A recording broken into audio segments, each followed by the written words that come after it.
অনুরোধ করছি। বিসমিল্লাহির রহমানির রহিম। বন্ধুরা, আপনাদেরকে শুভেচ্ছা জানাচ্ছি বাংলাদেশ গার্মেন্টস শ্রমিক সংহতির পক্ষ থেকে। আসন গ্রহণ করেছেন। আপনারা জানেন যে সরকার কিছুদিন আগে বাজেট পেশ করেছে। তো বাজেট মানে কি? সহজ কথা হলো, সরকার কোত্থেকে আয় করবে, কোত্থেকে ব্যয় করবে, এটা মানুষকে জানাবে, একটা স্টেটমেন্ট দেবে অর্থমন্ত্রী।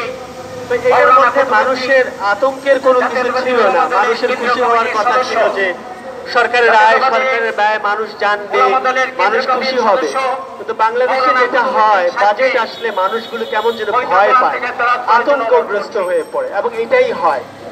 বাজেট আসার সঙ্গে সঙ্গে যেটা দেখা যায় যে সরকারের আয়ের খাতগুলো দেখলে আমরা দেখি যে এমন সব জায়গা থেকে সরকার আয় করে যেটা সাধারণ মানুষের পকেট কাটার সামনে, মানে যেগুলো মানুষের নিত্য প্রয়োজনীয় জিনিস, যেমন ধরেন এই যে চাল, ডাল, তেল, নুন, আটা, ময়দা, এগুলোর দাম বাড়িয়ে দেবে, এগুলোর উপর ভ্যাট বসাবে, কর বসাবে। আবার অন্যদিকে যে মানুষগুলো রাষ্ট্রের কাছে সবচেয়ে বেশি সুবিধা পায়, বড় বড় ব্যবসায়ী গ্রুপ, তাদেরকে কর ছাড় দিবে। এই কথাটা আমি যখন বলছি, আমার একটা কথা মনে পড়ছে যে কিছুদিন আগে আওয়ামী লীগ তার ৭৫তম বার্ষিক উদযাপন করলো।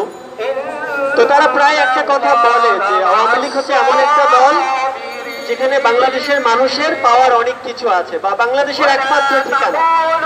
অথচ একটু আগে আমার যে ভাই বললেন যে এই সরকারের কাজকর্মের সঙ্গে বাস্তবতার কোনো মিল নেই।